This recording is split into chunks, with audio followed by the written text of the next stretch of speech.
There were two sisters, Marvin and Thessaly, twins, the same face, the same silver hair, the same storm-colored eyes. Young enough to believe the world would be fair to both of them. Close enough that one knew, without having to ask, what the other was feeling. And then life did what life does. It separated them. One stayed. One left. And over the long years, the distance between them grew until it occupied the space where trust used to live. Marvin Oshie was the one who stayed. She built a life with her own hands, loved a man with the seriousness and depth of someone who does not love halfway, planted gardens, held up a kingdom from behind the scenes without ever demanding credit for it, and was Luna of Valdenmoor for 40 years with the same steadiness with which the sun rises, silent, essential, absolutely certain. And then her sister returned, widowed, helpless, in need of shelter. Marvin opened her own door. What happened next was too difficult to forget. The man Marvin had loved for 40 years, the king, her king, with the particular cruelty of someone who had never truly cared, chose Thessaly. In front of the entire kingdom, with witnesses. With the cold voice of an official reading the dissolution aloud while Marvin stood in the center of the hall and did not let her face show absolutely anything, because dignity was the last thing that was still hers and that she would not surrender to anyone. She walked out with one bag, a single bag, after 40 years. But as she crossed the hall for the last time, the floor beneath her feet did something it had never done before. It pulsed. Warm, rhythmic, like a heart waking beneath the stone. And on the floor of her old family cottage, she found a vault that should not exist. Inside it, something impossible. And what she found would change everything. And then there was that man. You found it. She did not yet know what he meant. But the floor beneath her feet pulsed again. And this time, it sounded like a beginning. If you love intense wolf stories with destiny and twists, go ahead and subscribe to the channel right now. So subscribe and turn on notifications so you don't miss any chapters. And how about we get to know each other better? I'm Maggie Reed, the author of these stories. And you? Drop a comment below with your name and what city you're watching from. Marvin Oshie had walked through those doors hundreds of times across 40 years of marriage. For celebrations, for harvests, for births, for mourning. She had always entered with her head raised and her hands steady. That morning, she entered the same way. Force of habit, perhaps. Or perhaps just the last stubborn thread of dignity that no one had managed to cut yet. The chandeliers above threw their amber light across the assembly, catching the faces of wolves she had known since they were young. Betas who had once bowed at her feet. Elder women who had taught her the old remedies. Hunters who had accepted bread from her hands during the lean winters. Now they looked at her the way people look at something already gone, not with cruelty. With that particular, terrible softness of those who have already decided. Marvin kept walking. She wore gray because no one had thought to tell her what to wear, and she had not asked. Her silver hair was pinned back as always, not elaborately, just neatly, the way she had always worn it when there was real work to be done. Her hands, clasped in front of her, did not shake, at least not visibly.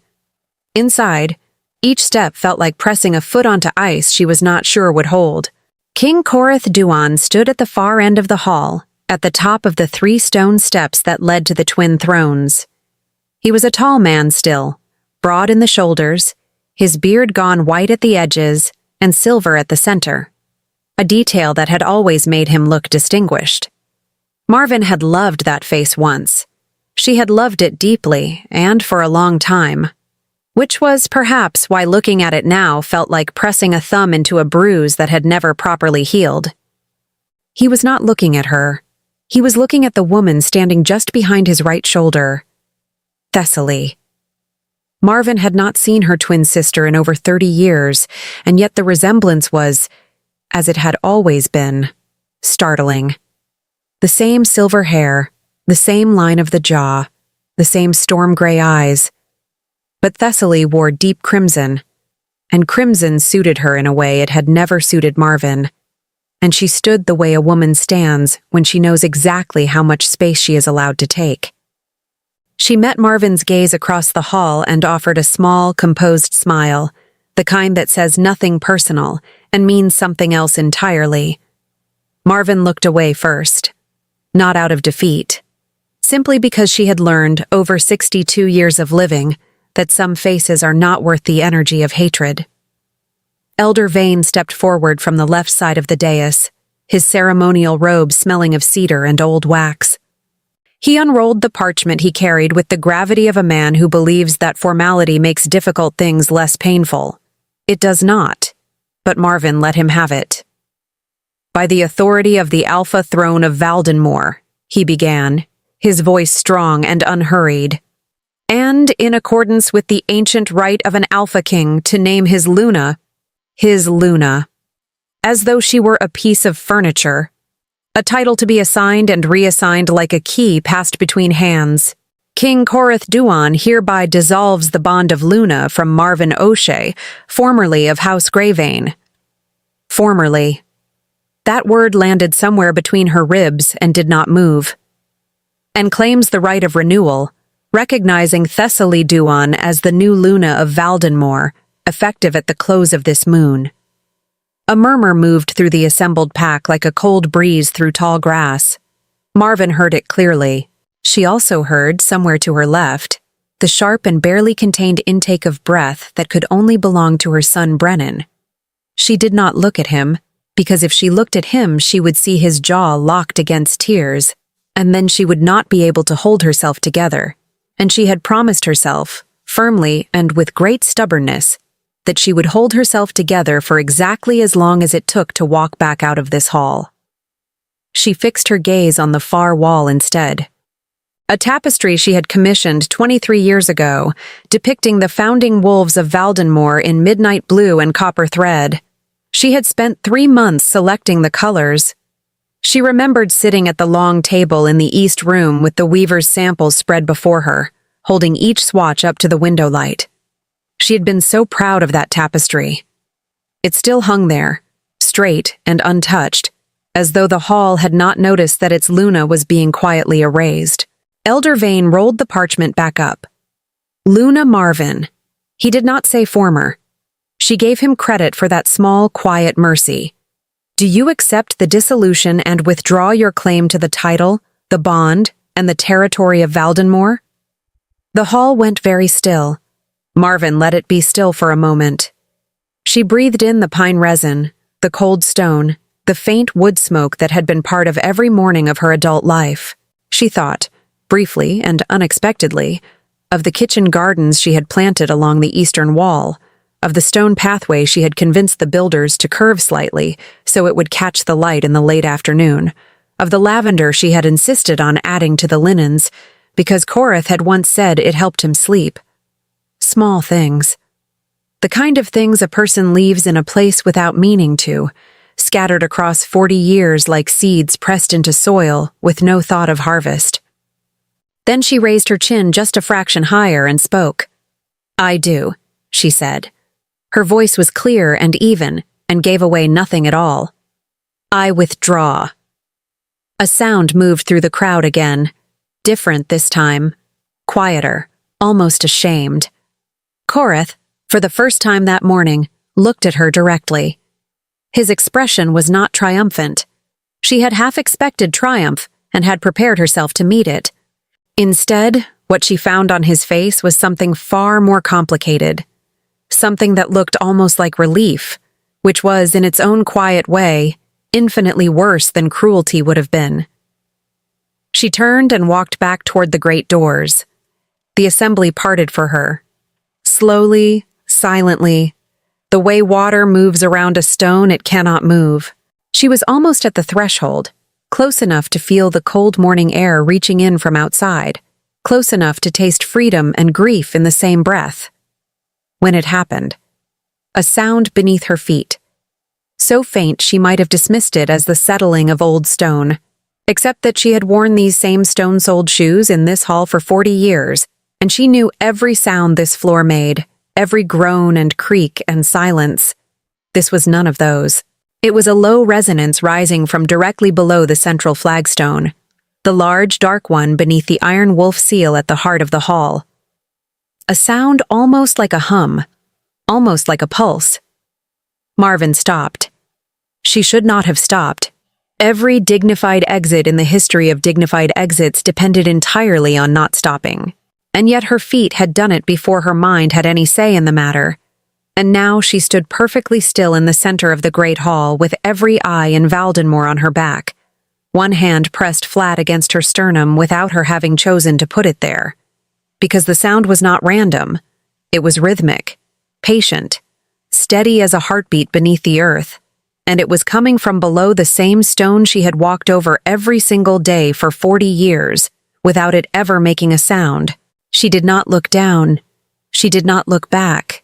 She straightened her spine, exhaled once, slow and deliberate, and stepped through the doors and into the pale, sharp morning light of a kingdom that was no longer hers. But the sound followed her out, faint and warm and impossibly alive, trailing beneath her feet like a thread she had not known was tied to her. Like something deep in the bones of the earth had just opened one eye and known her name. They gave her 1 hour. 1 hour to gather whatever she wished to carry out of a life built across 4 decades inside the walls of Valdenmoor. A palace steward, young, nervous, with the particular expression of someone who had drawn the shortest straw that morning, escorted her to the Luna's chambers with his eyes fixed firmly on the middle distance, as though looking directly at her might somehow make him complicit in whatever was happening. Marvin almost felt sorry for him. Almost. "You can wait outside," she told him, and her tone left no room for negotiation. He nodded with visible relief and planted himself in the corridor like a post, staring at the wall opposite with the dedication of a man who intended to know nothing about anything for the next 60 minutes. She stepped inside and closed the door behind her. The chambers were exactly as she had left them that morning. Bed made with the precision she had always insisted upon, the window curtains open to let in the east light, a half-finished cup of tea gone cold on the writing table. The room smelled of her, dried herbs, cedar wood, and the faint sweetness of the beeswax candles she preferred over the tallow ones the rest of the palace used. She had always found tallow too sharp, too animal. Korath had teased her about it for years. "You live among wolves, Marvin," he used to say, laughing, "and you object to the smell of tallow." She picked up the cold cup of tea, looked at it for a moment, and set it back down. Then she got to work. She was practical by nature, a quality that had served her well and endeared her to almost no one at court, where drama was the preferred currency. She did not weep into her wardrobe or press sentimental gowns to her chest. She found her worn leather travel bag behind the wardrobe door, the one she had used for decades whenever she accompanied Korath on his rounds of the outer settlements, and she filled it with purpose. Her herbalist's kit, her small journal, the 3 books she had read so many times their spines had gone soft, a change of clothes, her mother's ring, and the folded letter she kept tucked inside the lining of her cedar box. The one she had never shown anyone, the one she had been carrying since. The year Brennan turned 12. She paused at the cedar box, her fingers resting on the letter for a moment longer than necessary. Not yet, she told herself. Later. She buckled the bag and stood straight, and that was when she noticed it. Or rather, noticed the absence of it. The small portrait that had hung above the writing table for 37 years, a painted miniature of herself and Korath on the year of their bonding ceremony, was gone. Not fallen, not moved aside. Gone. Removed. The wall behind the writing table bore nothing but a faint rectangular shadow, where the frame had blocked the light for nearly 4 decades. Marvin stared at that shadow for exactly 3 seconds. Then she laughed. It was a short, genuine, slightly incredulous sound, the laugh of a woman who has just discovered that the situation is, in fact, even more absurd than she had realized. Removed the portrait already. before the ink on the dissolution parchment was even dry. She had to hand it to Thessaly. Her sister had never been one to waste time. She slung the bag over her shoulder, took one last look around the room, and walked to the door. The corridor outside was mercifully empty, except for the nervous steward, who straightened immediately when she emerged, and then frowned at the single bag on her shoulder with transparent confusion. "Luna, that is, my lady," he said, catching himself on the title with the clumsy grace of someone who had not yet received updated instructions. "Is that all?" "It is," she said pleasantly. He looked at the bag again. He looked at her. He appeared to be doing a rapid internal calculation about whether this was dignified stoicism or an indicator that she had lost her mind. "Shall I call for a cart for the rest of your belongings?" "There is no rest," Marvin said, and began walking. "Keep up." He kept up, though she could hear from his footsteps that he was doing so with considerable bewilderment. She took the east corridor toward the great stair, which was longer than necessary but took her past the kitchen gardens, her kitchen gardens, the ones she had turned from a weedy patch of nothing into something that actually fed the palace with enough left over to share with the lower settlement. She did not slow down as she passed the long window that looked out over them. She just looked.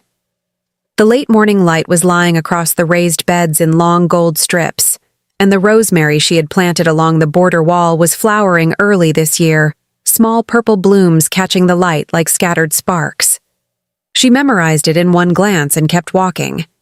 She was halfway down the great stair when she heard the voice. "Mother." She stopped. Brennan was waiting at the bottom of the stairs, alone, no attendants, his large hands gripping the carved newel post with the white-knuckled intensity of a man physically preventing himself from doing something inadvisable. He was 40 years old, and he had his father's height and his grandmother's eyes, and in that moment, standing there looking up at her with an expression that was equal parts fury and grief, he looked about 17. Marvin descended the last few steps and stopped in front of him. "Don't," she said quietly. "I'm coming with you," he said. Just like that, flat and final and entirely sincere. "You are not." "Mother." "Brennan." She reached up. She still had to reach up slightly, which had always privately amused her, and put her hand on his jaw. He went still. "This kingdom needs at least one Duan with a functioning conscience. That is you. You stay." He exhaled. It was a rough, unsteady sound. "This is wrong," he said. "What he did, what she did." "Yes," Marvin agreed simply. "It is. And it will be addressed. But not today, and not by you storming through the hall making speeches." She lowered her hand. "Today, you watch. You pay attention. You remember everything."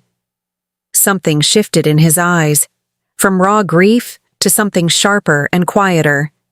He recognized the instruction for what it was. She had always been able to do that with him, since he was small, give him a task when grief threatened to swallow him whole, and watch him grab it like a lifeline. He nodded once, jaw set. "Where will you go?" "The cottage on the O'Shea land," she said. Her family's old property, far to the eastern edge of Valdenmoor's territory. Small, slightly drafty, and entirely hers by blood right, untouched by the dissolution. Your father's lawyers apparently forgot it exists, which, she added with a dry lift of one eyebrow, tells you something about the quality of your father's lawyers. Brennan made a sound that was almost a laugh despite himself. Good, she thought. Hold on to that. She kissed his forehead. He had to bend down for it, which had always made him grumble when he was young and which he submitted to now without complaint. And then she stepped around him and walked toward the great front doors of the palace. She was crossing the courtyard, the cold morning air filling her lungs with something that tasted surprisingly like relief, when the second strange thing happened. The first had been the sound beneath the floor of the great hall. The second was this. As she passed the center of the courtyard, over the old stone pavement, the original foundation stones of Valdenmoor, laid down centuries before the palace had been built above them. The humming came back. Not faint this time. Stronger. Rising up through the soles of her shoes and into the arches of her feet, with the unmistakable warmth of something alive. Marvin stopped walking. Around her, the courtyard was busy with the ordinary business of the morning. Stable hands crossing with buckets, a pair of sentinels changing their post, a kitchen girl hurrying with a basket of bread. No one else paused. No one else seemed to hear anything at all. She looked down at the stones beneath her feet. Ordinary flagstones, dark gray, worn smooth by centuries of boots. Nothing unusual, nothing marked. And yet the warmth was rising through them clearly now, concentrated directly below where she stood, pulsing with that same patient, rhythmic beat she had felt inside the hall. Marrow echo, something whispered at the back of her memory. An old word, a phrase she had heard once from one of the elder herbalist women who had trained her, years and years ago. The land remembers its true keeper. The marrow of it never forgets. She had taken it for poetry at the time. She was beginning to reconsider. A shadow fell across the stones just in front of her, and Marvin looked up. A man she did not recognize was standing at the edge of the courtyard, just beyond the main arch. Leaning against the stone with his arms folded and the expression of someone who has been waiting for a specific thing to happen and has just seen it happen. He was young, perhaps in his early 30s, with dark hair and an unhurried stillness about him that was entirely at odds with the busy courtyard around him. He wore the Border Patrol's insignia on his collar, a frontier guardian then, but nothing else about him suggested he was here on any official business. He was watching her, not with pity, not with that terrible softness of the assembly inside, with attention, focused, careful, the kind of attention that takes a person seriously.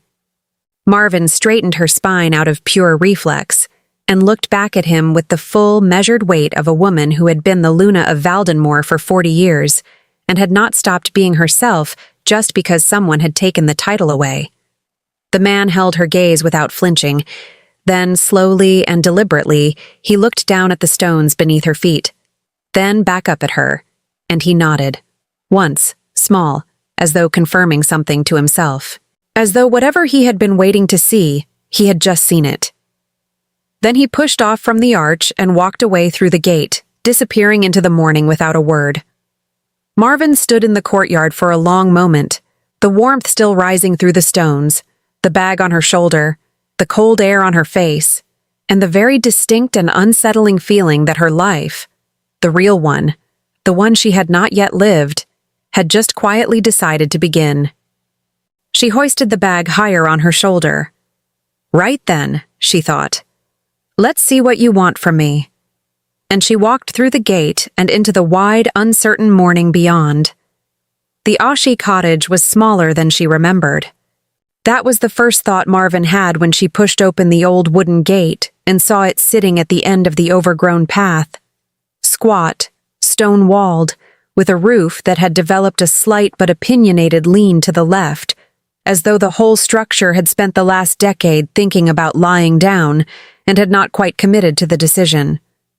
The garden surrounding it was a spectacular riot of neglect. Brambles had colonized the front beds with the confidence of a conquering army. A rowan tree she did not remember planting had grown up beside the east wall and was pressing one thick branch against the shutters with what could only be described as ambition. Marvin stood at the gate and looked at all of it. "Magnificent," she said to no one in particular, and meant it in the most complicated possible way. She had not been here in over 20 years. The cottage had belonged to her mother, and to her mother's mother before that. Oshi land, bloodland, the kind of property that passes through women and stubbornly refuses to be absorbed into whatever king happens to be standing nearby. When she had married Koreth, she had locked it up and left it, because she had believed, with the particular optimism of a young woman in love, that she would not need a place of her own to retreat to. She took a moment to reflect on that belief, Then she opened the gate, which screamed on its hinges like something being dramatically murdered, and walked up the path. The inside was dusty but dry, which was more than she had dared hope. The stone walls had done their job, solid and indifferent to decades of abandonment, the way good walls are. The fireplace in the main room was intact. The old kitchen table was still there, scarred with knife marks from generations of Ashi women who had cooked and argued and laughed at that table, and Marvin ran her hand along its surface as she passed it with something that was not quite grief and not quite gratitude, but lived somewhere between the two. She set her bag down, opened the shutters to let the morning light in, and began cataloging what needed doing. The list was, objectively, enormous. The roof required attention in the back corner. The kitchen pump needed priming. Several of the floorboards had developed a musical quality when stepped upon, each one producing its own distinct note, so that crossing the kitchen was like performing an accidental and unpracticed recital. She had been cleaning for approximately 1 hour, and had managed to conduct a full symphony simply by walking back and forth, when she found the floor. Or rather, when the floor found her. She was in the back room, the one her mother had always called the stone room, because it was the only part of the cottage that kept its original foundation flooring, dark slabs of ancient rock that predated the cottage itself by what the elder historians had always estimated was several centuries. Marvin was sweeping.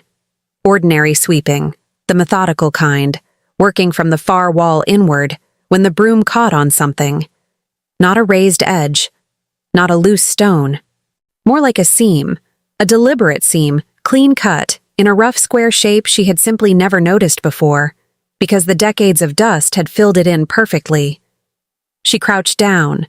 She swept with her hand, clearing the dust away slowly, and the shape emerged beneath her fingers.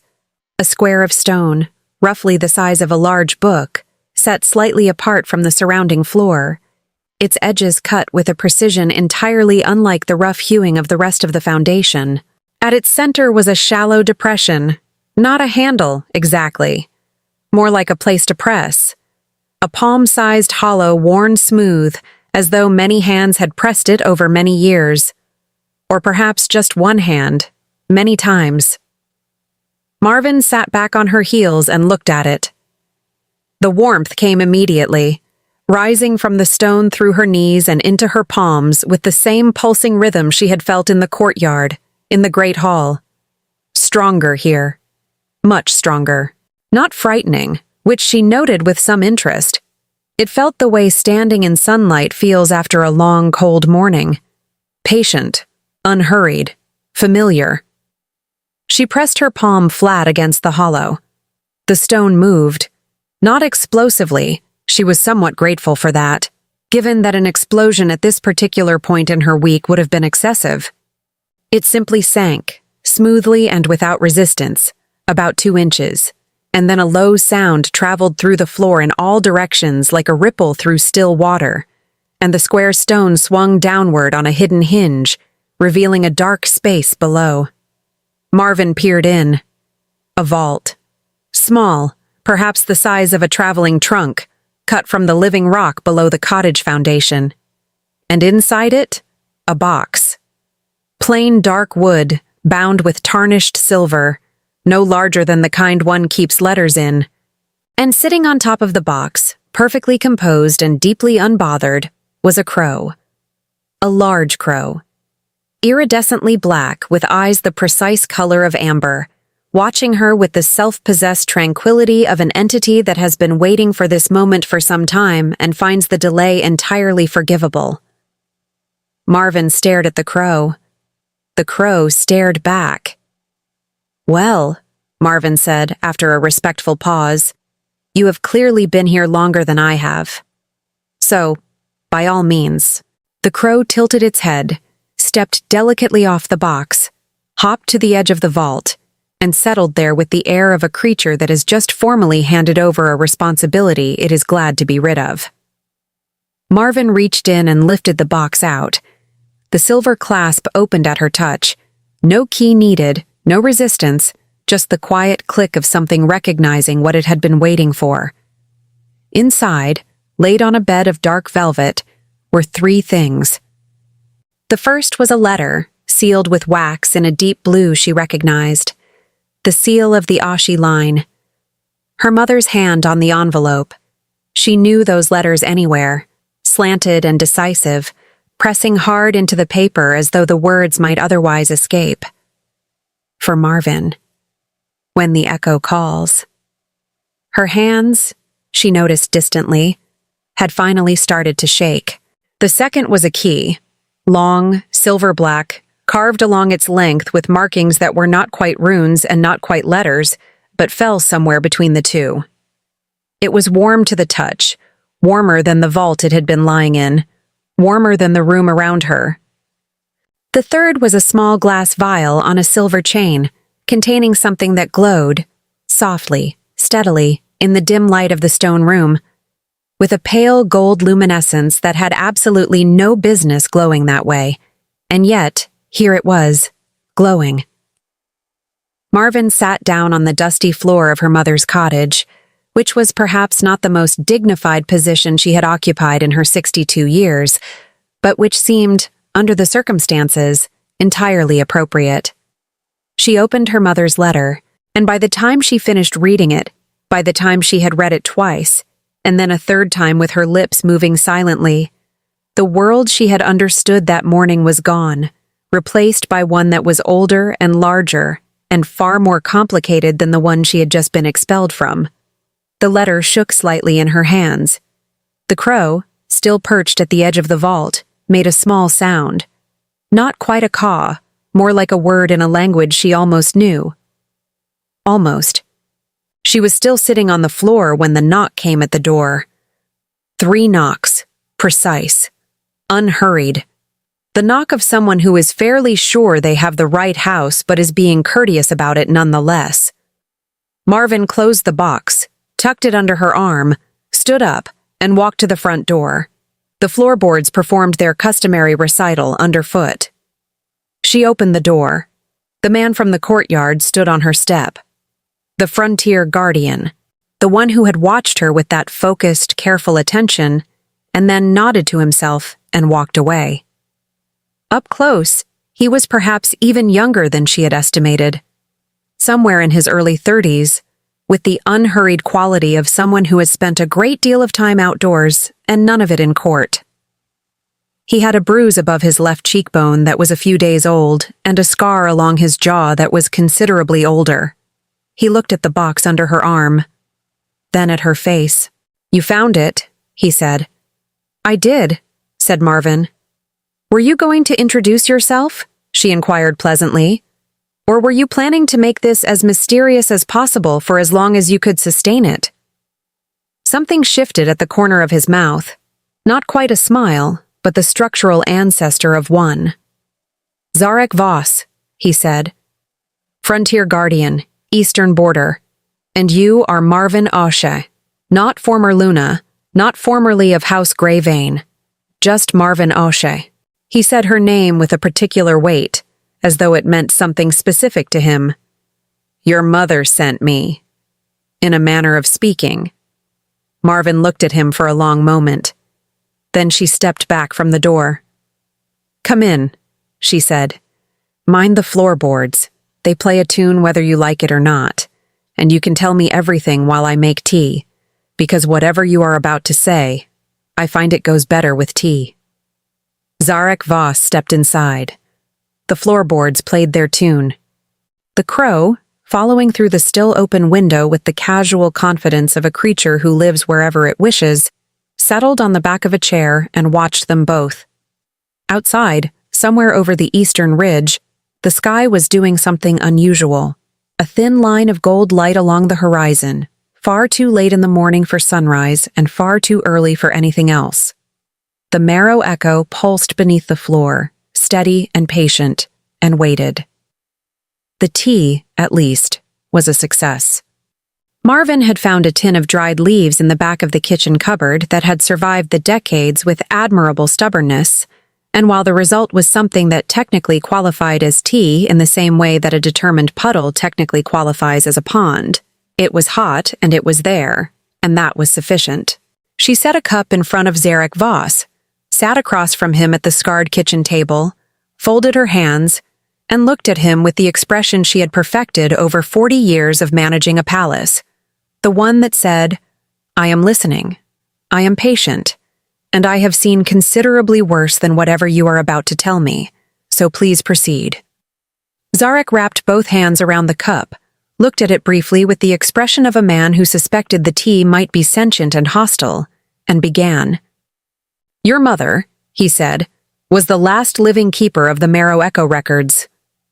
Marvin said nothing. She nodded once for him to continue. "The Echo is not just a legend," Zarek said, and there was the particular tone in his voice of someone who has spent a long time believing something that everyone around them considered folklore. "It's a binding. An old one. Older than Valdenmoor. Older than the Alpha Line.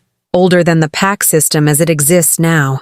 When a true Luna takes the throne, not just the title, but the actual bond between her blood and the land, the earth beneath the kingdom registers it, records it. Like marrow in bone, it cannot be transferred, it cannot be dissolved." He paused. No matter what parchment someone reads aloud in a great hall. Marvin set down her cup. Which means, Zarek said, meeting her eyes directly, "that Thessaly is sitting in your chair, wearing your title, and sleeping in your chambers. And the kingdom knows she's a counterfeit." He said this without any particular satisfaction, not with cruelty, just with the calm delivery of a man stating a geological fact. "The land has been registering it since the moment you were expelled. Small things at first. The wells in the northern settlement running lower than they should. The harvest borders producing less. The outer wolves reporting something, unease, restlessness, that they can't name. Because the Luna is not their Luna," Marvin said slowly. "Because the Echo is still yours." He reached into his jacket and placed something on the table between them, a folded piece of paper, covered in notations she recognized as cartographic, boundary lines and measurement marks. "I've been documenting it for 3 weeks, since the rumors about the dissolution started circulating on the frontier."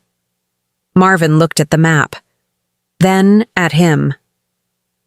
3 weeks, she repeated. "The dissolution was only announced this morning." "Yes," Zarek said. She raised an eyebrow. "You were rather confident, weren't you?" "Your mother warned me it would happen," he said, simply, directly. "Not the exact timing, but the shape of it. She said there was someone watching your sister.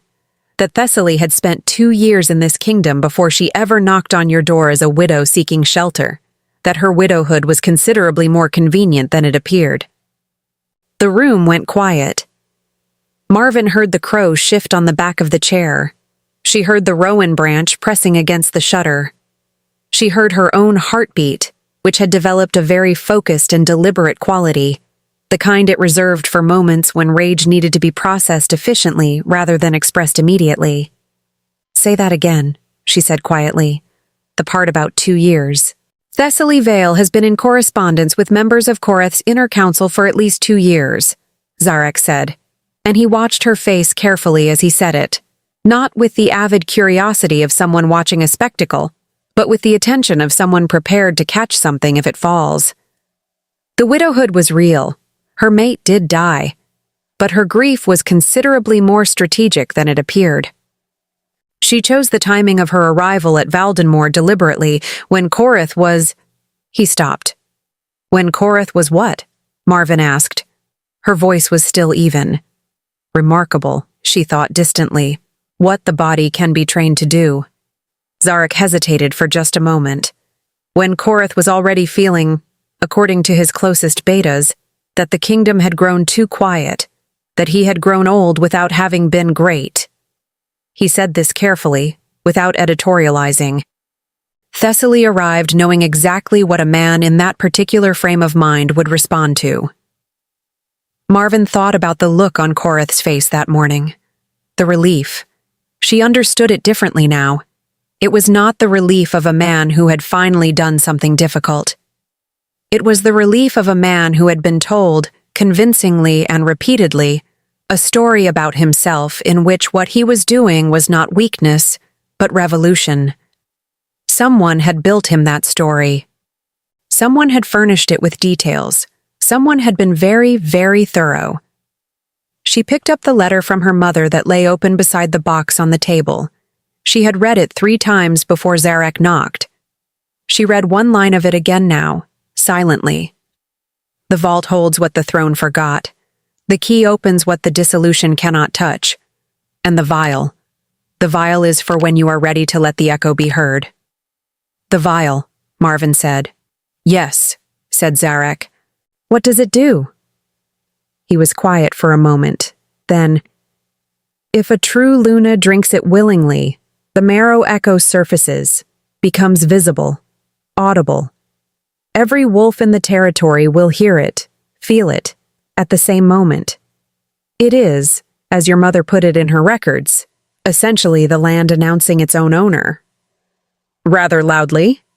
Marvin looked at the glowing vial still nestled in the velvet box. She looked at it for a long time with the thoughtful expression of someone doing a significant amount of internal calculation. And you, she said at last, are here because my mother asked you to be, or because of the echo, or both. Both, Zarek said. He did not look away. I've been a frontier guardian for 10 years. I've felt the echo all my life, living on the border where the land is closest to the surface. Your mother found me when I was young and strange and convinced I was imagining things. She told me I wasn't. Something in his voice softened fractionally. Not sentimentality, just honesty. She was the first person who told me to trust what I felt instead of explaining it away. So when she asked me to look after her daughter, he stopped himself. Go on, Marvin said mildly. She said you would need someone who could hear the echo too. He cleared his throat, which was, she noted with private amusement, possibly the first self-conscious thing he had done since arriving. I'm not here to tell you what to do. I want to be clear about that. Noted, said Marvin, and appreciated. I'm here because someone should be, and because... He stopped again. Because? She prompted. He looked at her directly. Because what they did to you was wrong. And I don't have a complicated reason for that. It was simply wrong, and someone should be here who thinks so. The kitchen was very quiet for a moment. The crow made its almost word sound again. Marvin picked up her terrible cup of tea and took a sip. You realize, she said conversationally, that if I use the vial, it will destabilize everything Korath and my sister have just arranged. Every alliance they've made. Every council member who signed that parchment. Yes, said Zarek, and that my son is still inside those walls. Yes, which is why I've spent the last 3 weeks memorizing every alternative exit from the palace. Marvin set the cup down and looked at him for a long, measuring moment. He met it steadily. Not with arrogance. With the quiet confidence of someone who knows exactly what they are offering and is not uncertain about whether it has value. You are, she said, with the dry precision of a woman who has spent 40 years navigating courts. Either an exceptionally useful person or an exceptionally complicated problem, and I suspect you are rather both. The corner of his mouth moved again, further this time. The structural ancestor of a smile became the thing itself, brief and genuine. It changed his face considerably. She noticed this with the peripheral attention of someone who has learned to notice things while appearing not to. Probably both, he agreed. Meanwhile, 60 miles to the west, in the Luna's chambers of Valdenmoor Palace, the Sally Dewan was standing at the window Marvin had opened that morning to catch the east light, looking out over the kitchen gardens with an expression of serene calculation, when Elder Vane knocked and entered. The dissolution is complete, he said. She left without incident. I know, said Thessaly without turning from the window. The council is satisfied. Of course they are, she said pleasantly. Men who have already decided something are always satisfied to see it done. Vane hesitated. There are reports from the northern settlement.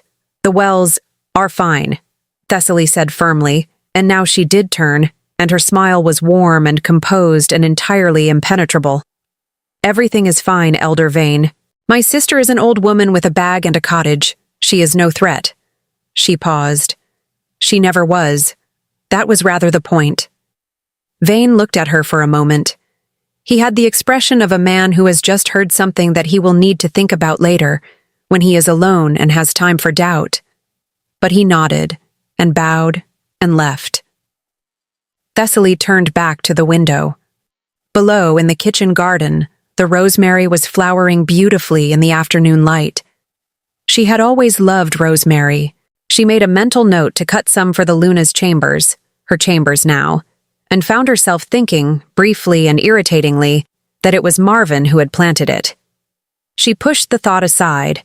The golden line of light on the eastern horizon, the one that had appeared that morning for no meteorological reason anyone could explain, had not gone away. It was still there, thin and steady, like a lit thread on the edge of the sky. Thessaly looked at it for a long moment. For the first time since arriving at Valdenmoor, something small and cold moved in the space behind her ribs.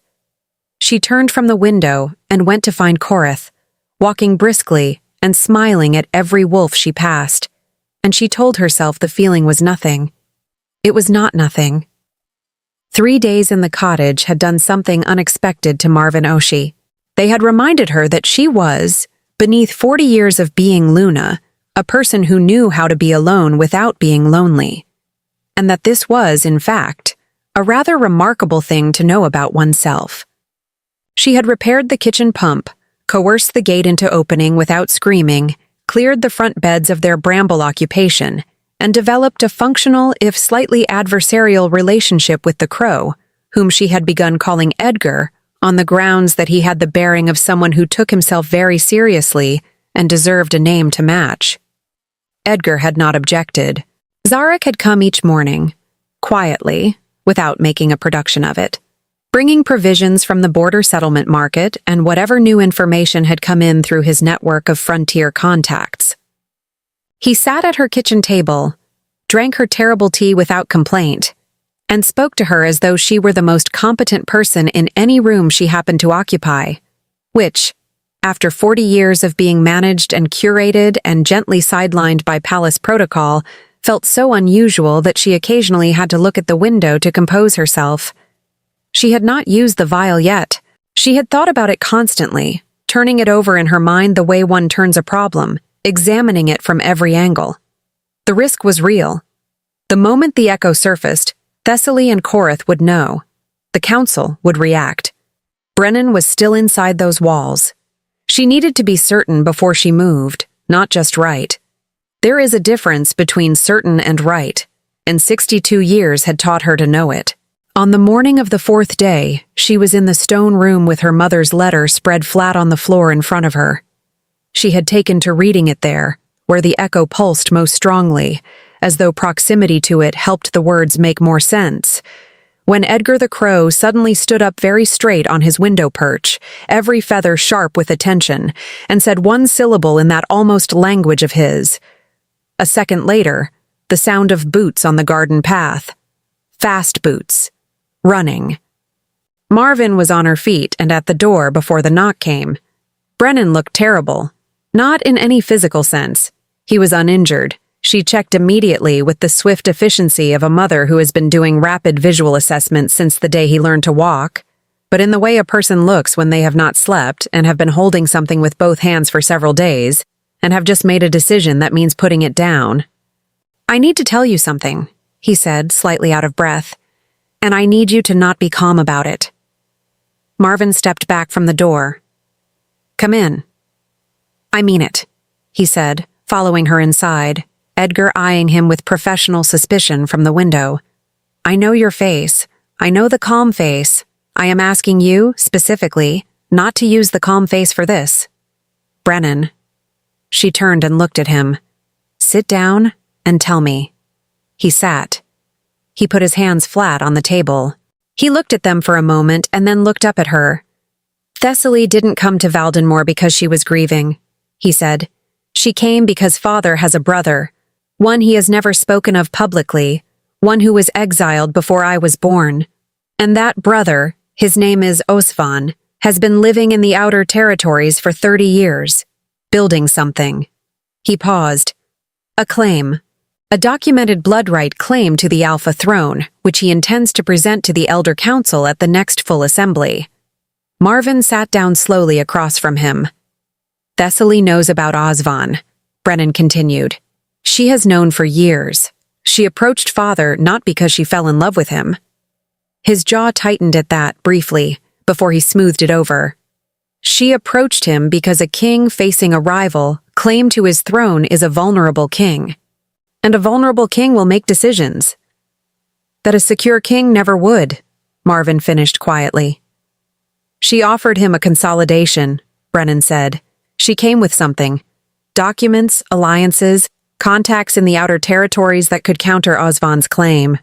She traded them for the Luna's seat. For you. His voice frayed slightly at the last two words, and then steadied itself with visible effort. She didn't steal your husband, Mother. She bought your throne. There's a difference. The kitchen was very quiet. Edgar made his almost words sound. Marvin looked at her son's face, at the fury and the grief and the loyalty that had been sitting in him, undischarged for 3 days. And she thought, here is a man who should be king. She thought it the way she always thought it, clearly and without bitterness, as a simple fact about the world. Then she thought about Koreth. Not with love. That particular feeling had been quietly closing its doors since before this week, if she were honest, which she was trying to be. She thought about him with something more complicated. The understanding of a woman who has shared 60 years on this earth with another person and knows the specific shape of their weakness. Koreth had always been most frightened of irrelevance. Not failure, not death. Irrelevance. The fear that he would end without having mattered enough. Thessaly had found that fear and lived in it like a house. Where did you get this? Marvin asked. Elder Vane, Brennan said. He came to me last night. He said... He took a breath. He said he signed the dissolution parchment because he believed the narrative he was given. He said he is now less certain of several things he was previously certain of, and that his conscience had become inconveniently loud. Despite everything, despite the weight of the morning and the information settling into her bones, Marvin felt the corner of her mouth move. Elder Vane's conscience, she said. Better late than never. Brennan almost smiled. The almost smile collapsed quickly, but it had been there. He also said... He reached into his jacket and produced a folded document. That this exists. Marvin took it. She unfolded it carefully. It was a formal record in the council's own script, an entry dated 6 months prior to the dissolution, cross-signed by 3 council members, documenting a meeting with Thessaly Vale at which certain arrangements had been preliminarily discussed. 6 months. Before Thessaly had even been officially welcomed into the palace as a grieving widow. Marvin looked at the date. She looked at it for a long time. Then she stood up, went to the stone room, and came back with the velvet box. Zarek appeared in the doorway at that precise moment. He had apparently arrived during Brennan's disclosure, and had the considerable social intelligence to wait outside until something that was clearly a family conversation had concluded. He looked at the box. He looked at Marvin's face. He read it accurately. Now? He said. Soon, she said. But first... She looked at Brennan, who was looking at Zarek with the focused assessment of an eldest son evaluating an unknown man who has appeared at his mother's cottage with provisions and information, and what appeared to be a very specific level of personal investment. Who, said Brennan in the careful tone of a man phrasing a simple question that is actually not a simple question, is this? Zarek Voss, said Zarek, Frontier Guardian. I knew your grandmother. Brennan looked at his mother. He is, Marvin said with perfect composure. Currently the most useful person within 50 miles, and that assessment is based on evidence. You may interrogate him later. Right now, I need to show you both something. She spread her mother's letter on the table and talked them through it. The full account of the marrow echo, its history, its mechanism, and the specific instructions for the vial. Brennan listened with the focused intensity he brought to everything important, asking precise questions and not interrupting except when precision required it. Zarek added context where her mother's notes left gaps, the two of them building the picture together with the careful efficiency of people who have not yet established trust, but have established a shared object of concern, which is sometimes better. By the time she finished, the morning light had moved across the table to the far wall, and Edgar had descended from his window perch to the table's edge, where he sat with the air of someone who has sat through many important meetings and finds them adequate. If you drink the vial, Brennan said slowly, Thessaly will feel it. Korath will feel it. Everyone will feel it, Zarek said. That's rather the mechanism. And they'll know it's her. They'll know it has always been her, Zarek said. Not loudly, just clearly. Brennan looked at his mother. She met his gaze and held it, not performing confidence, not manufacturing it, simply feeling it, solid and unhurried, in the center of herself. The feeling of a woman who has just had several very large things confirmed that she had always suspected at a low, quiet, unexamined level. I need 2 more days, she said. I need to know where Osvan is, because if he makes his claim to the council before we move, the timing becomes considerably more complicated, and I need to know if Vane will stand. Vane will stand, Brennan said. I need him to say so in writing. Brennan almost smiled again. This time it completed itself. You have been running councils for 40 years, he said. I keep forgetting that. Yes, said Marvin. Korath kept forgetting it too. She closed the velvet box gently. It was his single most consistent mistake. Edgar the Crow expressed his opinion with one definitive sound, and then went back to the window, apparently satisfied. The 2 days Marvin had asked for lasted 1.5. Events, as they tend to do when they have been held back long enough, accelerated without asking permission. The first acceleration arrived on the afternoon of the second day in the form of a messenger bird. Not Edgar, a different crow, smaller and more officious, carrying a tight roll of paper in its leg casing that bore no seal but whose handwriting Marvin recognized at once. She had taught Brennan his letters herself, at the kitchen table of the palace, before he was old enough to have tutors. She knew every slope and angle of his hand. Osvan is 3 days out. He has 12 elder witnesses and a documentation chain going back 4 generations. Vane has signed. 2 others will sign but need a reason. Give them 1. Tonight, if possible. B. Marvin read the note twice. Then she handed it to Zarek, who was sitting on the low wall outside the cottage watching the eastern sky with the habitual vigilance of a man who has spent a decade on frontiers. He read it. He looked at her. Tonight, he said. Tonight, she agreed. He folded the note carefully and handed it back. I want to say something, he said, and I need you to hear it outside of strategy if that's possible. She raised an eyebrow, which was her way of saying proceed. What you are about to do, he said, is not just politically correct. It is...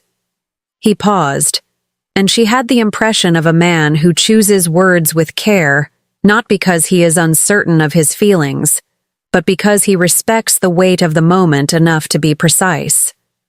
It is right. In the old sense of the word, the Echo chose you not because of bloodline or title, but because of what you have given this land for 40 years. Every root you planted, and every winter you managed, and every wolf you looked after when the palace wasn't looking. He met her eyes. The land knows what a person does when no one is watching. That is the whole point of the marrow echo. Marvin looked at him for a long moment. You are, she said, either going to be extremely good for me or extremely complicated. You said that already, he pointed out. "It bears repeating," she said, but something in her chest had shifted, not dramatically, not with fanfare, but the way a long shut window shifts when someone finally opens it. The change is small, but the air that comes through is entirely different from what was there before. She picked up the velvet box. "Let's go," she said. They chose the old standing stone on the Ashi land's eastern boundary, a single granite pillar that predated every structure in the territory, and which Marvin's mother had always called the listening stone, for reasons that had seemed poetic at the time, and now seemed considerably more literal. The night was clear and cold, the moon 3/4 full and generous with its light. Marvin stood before the stone with the vial in her hand. She had taken it from the box, and it glowed steadily in the darkness, that soft gold that had no meteorological explanation.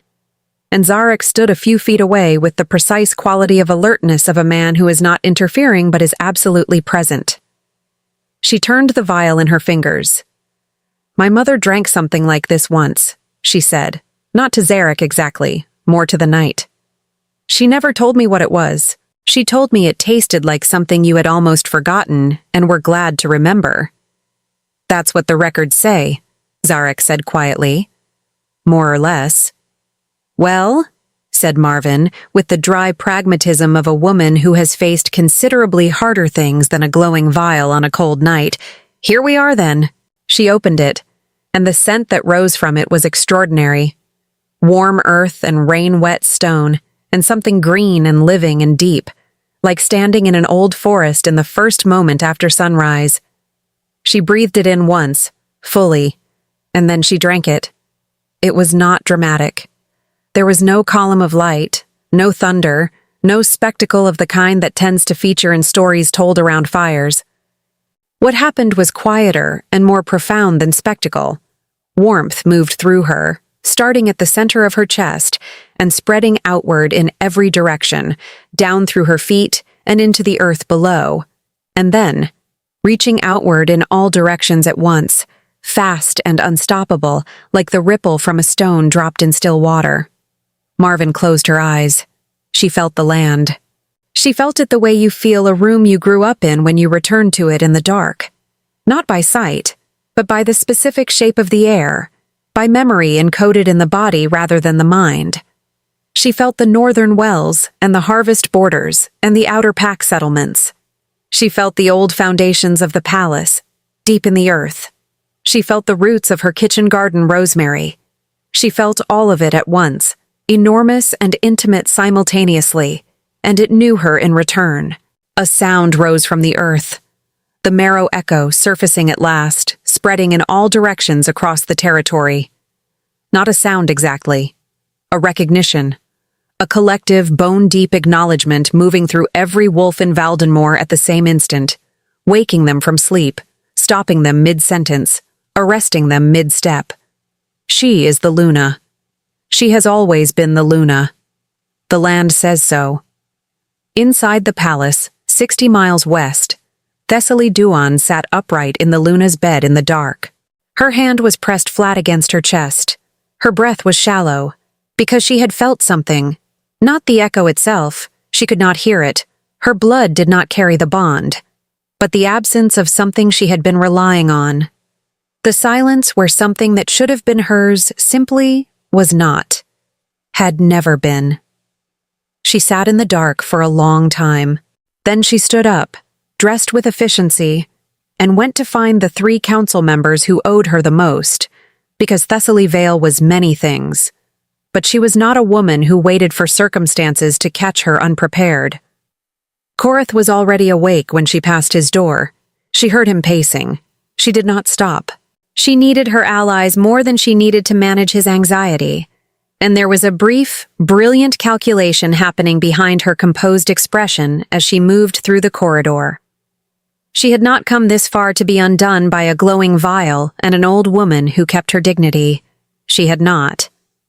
But the cold thing behind her ribs, the one she had felt 3 days ago looking at the eastern light, it was bigger now. She walked faster. Brennan felt the echo from inside the palace walls, and it stopped him so completely that the young beta walking beside him nearly collided with his back. It was not the echo his mother had described, not warmth from the earth, not a spreading recognition. For him it was simpler than that. It was the feeling of something being put right, of a long, low, barely perceptible wrongness in the world clicking back into its correct position. He had not even known he had been feeling that wrongness until its absence made him exhale. He stood in the corridor for a moment, one hand on the wall.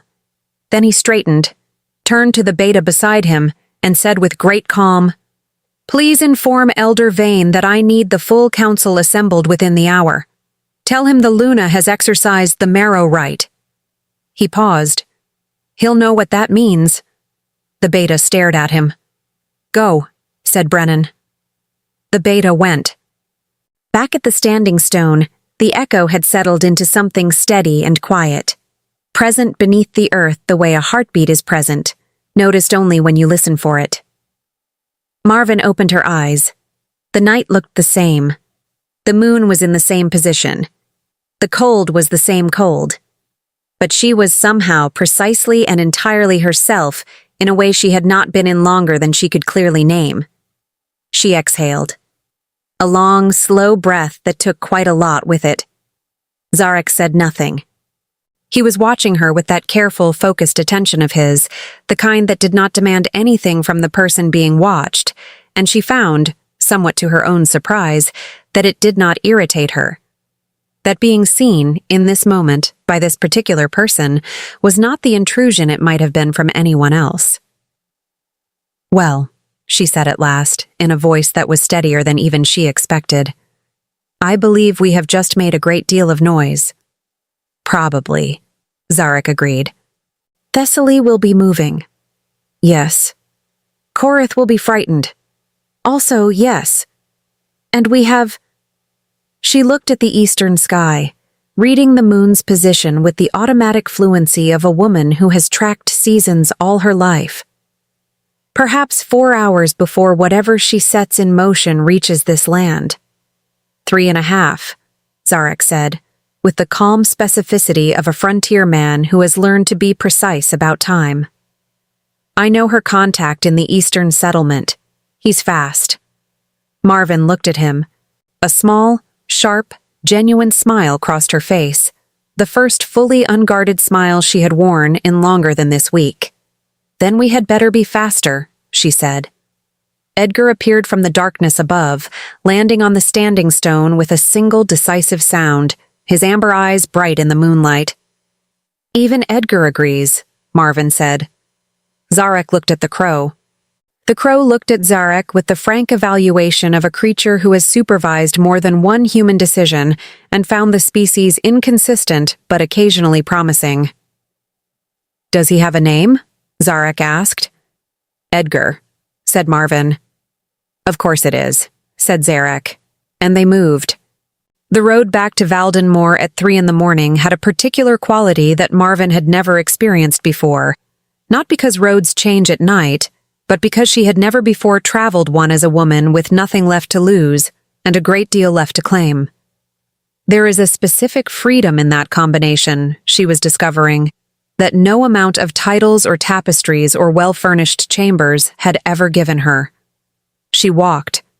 Zarek walked beside her. Edgar flew ahead in short, purposeful bursts, landing on fence posts and stone walls and then launching again, as though personally escorting them with the officious authority of a bird who has decided this is his responsibility and intends to see it through. The cottage was behind them. The palace was ahead. And somewhere in between, the marrow echo was still moving through the earth beneath their feet like a second heartbeat, steady and patient and entirely hers. "Tell me about Osvan," she said, because walking in silence was fine, but walking toward a confrontation without information was something else entirely. Zarek was quiet for a moment, not the silence of someone who doesn't know, but the silence of someone deciding what matters most. "Exiled 34 years ago," he said. "Korith was newly crowned. Osvan challenged the succession on procedural grounds. He claimed their father's bonding ceremony had been irregular, which would have affected the legitimacy of Korath's blood right claim. He wasn't entirely wrong, technically, but the council at the time chose Korath, and Osvan was sent to the Outer Territories with enough resources to survive and strict instructions to be quiet. He was not quiet, Marvin surmised. He was extremely not quiet, Zarek confirmed. He spent 3 decades documenting every procedural irregularity in Valdenmoor's succession records going back 2 centuries.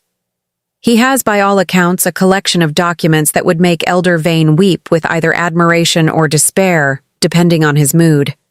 And Thessaly found him, Marvin said. Or he found her. Possibly both found each other at precisely the moment when both had something the other needed. He paused. Thessaly needed a lever against Korath. Osvan needed someone on the inside to neutralize the claim before he arrived to make it. They made an arrangement. Marvin absorbed this. The road curved, and the first stone walls of the outer settlement came into view ahead, pale gray in the moonlight. Which means, she said slowly, that Thessaly's arrangement with Korath was never meant to be permanent. Zarek glanced at her. No. She helped him neutralize his immediate crisis, which was me, apparently, while simultaneously keeping Osvan's claim in reserve as leverage over Korath himself. She worked through it aloud, the way she had always processed complicated things, following the thread. If Korath behaved as she wished, Osvan's documents stayed buried. If he did not, she would hand them to the council herself, Zarek said. Yes, I believe that is the architecture of it. Marvin was quiet for a moment. Then, to Zarek's visible surprise, she laughed, a genuine, full laugh, the kind that rises up before dignity can intercept it. She built a trap, Marvin said, still laughing, with my husband as the mechanism, my throne as the bait, and herself as the only person holding the key to the spring. She shook her head. I am going to be furious about this for a long time, but I cannot deny she is architecturally gifted. Zarek stared at her. What? She said, composing herself. Most people, he said carefully, would not laugh at that. Most people have not been managing complicated men for 40 years, she said. You develop perspective. He was quiet for a moment. Then, very quietly, he also laughed. And it was a good sound, she noted, the kind that comes from somewhere genuine. Brennan was waiting at the eastern postern gate with Elder Vane and 2 other council members, whose expressions suggested they had recently had the worst night of their professional lives and were hoping very much that the next hour would improve things. Marvin walked through the gate and the echo surged. She felt it the moment she crossed back onto palace ground. Stronger here, older here, the land recognizing her return with a warmth that moved up through the stone pavement and into her feet. Around her, she saw it register on every face. The 2 betas on gate duty straightening suddenly, eyes widening. Elder Vane closing his eyes briefly, as though feeling something settle into place. Even the torchlight seeming to steady and brighten. Though that was probably, she told herself sensibly, a coincidence. Probably. Brennan embraced her, briefly, tightly, with the controlled efficiency of a man who was not going to cry in a postern gateway no matter what, and then stepped back and looked at Zarek with the focused assessment he had been storing since the cottage. You're the one who kept her informed, he said. Not accusatory. Evaluating. Yes, said Zarek. And you're the one who knew about the vault. Your grandmother told me where it was. I never opened it. It wasn't mine to open. Brennan looked at him for another moment. Then he nodded. One short, decisive nod. The Duan family nod. Marvin recognized it immediately. The one that meant assessment complete. Verdict positive. Moving forward. She had always found that nod deeply satisfying. Thessaly has been at the council chambers for the past hour, Brennan said, turning back to his mother. She arrived with 3 signed documents. I don't know their contents yet. And Korath is with her. They have Elder Roth and 2 of the younger council members. He paused. She also sent a rider east. We don't know to whom. To Osvan, Marvin and Zarek said simultaneously. Brennan looked between them. You want to explain that? Later, Marvin said, already moving. Right now I need to walk into that council chamber and I need Vane in front of me and you beside me and... She stopped, turned back to Zarek, who had stopped at a respectful distance, clearly calibrating whether this was a moment that included him or required him to wait. She looked at him directly. Come, she said. Simply. No elaboration. Something moved in his eyes, brief, genuine, quickly contained. He fell into step beside her without a word. The council chamber smelled of candle wax and tension. Thessaly was standing at the head of the long table when the doors opened, composed, beautifully dressed at 3 a.m, because of course she was, her silver hair perfect, her expression the precise temperature of confident serenity that Marvin recognized as a performance she herself had never been able to master, and had long since stopped trying. Korath was seated to Thessaly's left. He looked up when Marvin entered and his face did something complicated, something that passed through surprise and guilt, and arrived, after a visible internal journey, at a kind of exhausted resignation that was perhaps the most honest expression she had seen on him in years. Elder Roth stood immediately. This is irregular. Sit down, Roth, said Elder Vane, and his voice had the quality of a man who has made his decision and has no patience left for procedural objections. Roth sat, with the deflated expression of a man whose protest has been defeated by sheer tone. The room settled. Marvin walked to the opposite end of the table from Thessaly and stood there. She did not sit. Standing felt correct. The echo pulsed through the floor beneath her feet, and she felt it climb her spine like a warm current, steadying her. She looked at her sister across the length of the table. Thessaly looked back. For a moment, just a moment, something crossed Thessaly's face that was not calculation and not performance. Something that looked, briefly and startlingly, like grief, or perhaps like the recognition of a road not taken, which is sometimes the same thing. Then it was gone, replaced by the composed smile.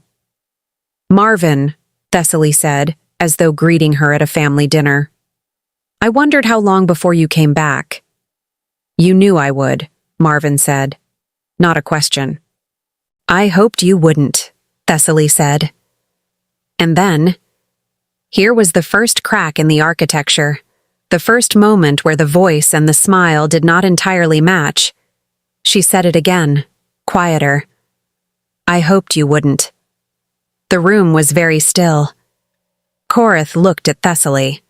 Marvin noted it, the look of a man who has just heard something that does not fit the story he was given, a small thread pulled loose from a large and carefully constructed tapestry.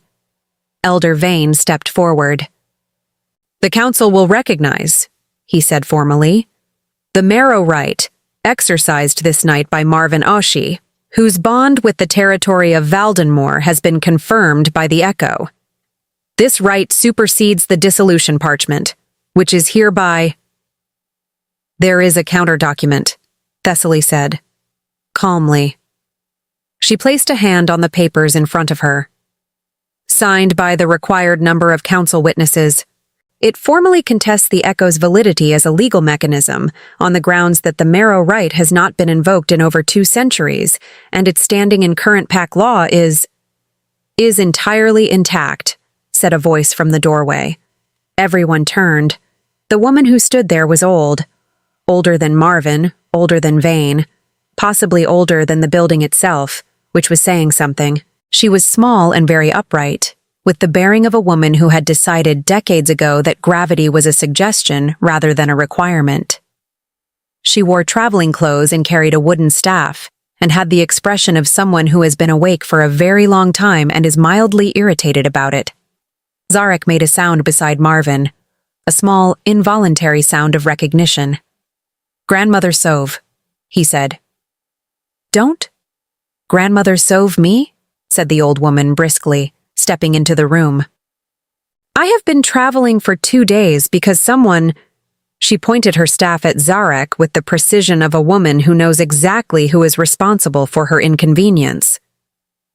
Sent me a message saying the marrow rite was about to be exercised for the first time in living memory, and if I missed it, I would never forgive either of you. She looked at Marvin. Her eyes were the pale gold of old amber, the same color as Edgar's, and they held Marvin with an attention that felt like being read by something much older than a person.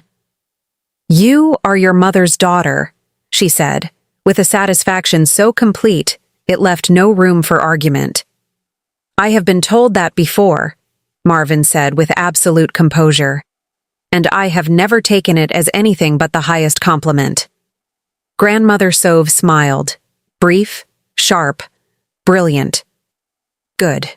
She turned to the room, and her voice expanded to fill every corner of it without apparent effort. I am Sovash Marrow, last warden of the Echo Records, and I will be happy to testify to the council regarding the full and uncontested legal standing of the marrow rite for as long as is necessary, which I estimate will be about 20 minutes, after which I would like some tea and someone to tell me what is in that box the crow has been guarding. Edgar, who had entered through a window at some point that no one had noticed, expressed his opinion from the top of the bookcase with his characteristic one-syllable authority. Elder Roth looked at the crow. He looked at the old woman. He looked at Marvin. He put his face in his hands. Korith, for the first time in what felt like years, almost smiled. The 20 minutes Grandmother Sove had estimated turned into 2 hours. Not because her testimony was insufficient. It was, in fact, so comprehensive, so meticulously sourced, and delivered with such serene authority that Elder Roth had given up his procedural objections roughly 15 minutes in, and spent the remainder of the session making increasingly small and defeated notations on his parchment. It took 2 hours because what Sove's testimony unlocked was not simply a legal determination, but an entire unraveling. The careful, thread-by-thread loosening of a tapestry that Thessaly had spent 2 years weaving, and which could not be taken apart quickly without examining every strand. Documents were produced, records were compared. 3 council members who had signed the dissolution parchment under what they now described, with the retrospective clarity of people who have had a bad night, as incomplete information, formally withdrew their endorsements. Elder Vane notarized each withdrawal with the focused satisfaction of a man whose conscience had been restored to its proper working condition. Through all of it, Marvin sat at the end of the long table and watched. Not passively. She answered questions when asked, confirmed details, identified documents she recognized, and corrected 2 specific errors in the council's records that had nothing to do with the current proceedings, but were simply wrong and had apparently been wrong for 11 years, which bothered her. But mostly she watched, because 40 years of governing had taught her that the most powerful thing a person can do in a room full of people dismantling themselves is to be still. Thessaly sat at the opposite end of the table and was, for the first time since Marvin had known her, which was, accounting for the 30 years of absence, 62 years, the entirety of both their lives, completely quiet. Not the composed quiet of performance. Something else. The quiet of a person sitting inside a consequence they had known, at some level, was coming. Korith said nothing at all for a very long time. He sat with his hands flat on the table and looked at a point in the middle distance, and Marvin knew that look. She had seen it perhaps a dozen times in 40 years, always in the aftermath of a decision he had made that he could not now unmake. It was the look of a man conducting an internal audit that was not going well. She was not glad to see it. She was not vindicated by it. She felt something much quieter and more complicated. The particular sorrow of watching someone you once loved arrive, too late, at a truth you had been carrying alone for longer than was comfortable. It was nearly dawn when Thessaly spoke. The council had been dismissed temporarily while Vane drafted the formal restoration documents, and the chamber had emptied except for Marvin, Brennan, Zarek by the window, and Thessaly still sitting at the far end of the table. Korith had left without speaking. Brennan had followed him at a discreet distance, which Marvin had approved with a small nod. Someone needed to be with him. It was not going to be her, not tonight, but it should be someone. Thessaly sat looking at the table surface. Then she looked up at Marvin. "I need to tell you something," she said, "and I need you to believe that I know it will not fix anything." Marvin said nothing. She waited. Thessaly's hands, Marvin noticed, were not entirely steady. It was the first physical sign of what was happening beneath the composed surface, and it was small enough that most people in the room would have missed it. Marvin did not miss it. "I was not always planning this," Thessaly said. "I want you to know that. When we were young, before Mother sent me away, before the territories, before all of it, I was not planning this. I envied you. I have envied you for 60 years, and I am aware of how that sounds, given what I have done with it." Marvin waited.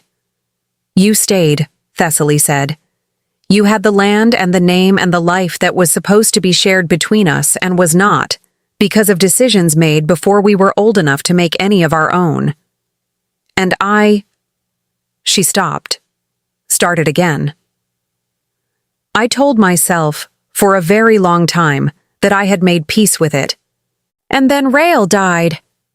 Her voice shifted slightly on the name, her late mate, the genuine grief in it impossible to manufacture. "And I was alone and old, and everything I had built in his kingdom died with him, because it had been his kingdom, and I had 40 years of being the outsider in someone else's house, and I looked across the territories and I thought—" She stopped again. "You thought," Marvin said quietly, "that this one should have been yours." Thessaly looked at her. Something in her eyes was very tired. "Yes," she said. The room was quiet for a moment. Zarek, by the window, had the particular stillness of someone listening with great attention and saying nothing, which Marvin had come to understand was one of his most useful qualities. "I know it was not yours," Thessaly continued. "I knew it the whole time. The echo—" She paused. "I felt its absence every night in that bed, every morning in that garden. I told myself it would settle, that the bond would form eventually if I stayed long enough."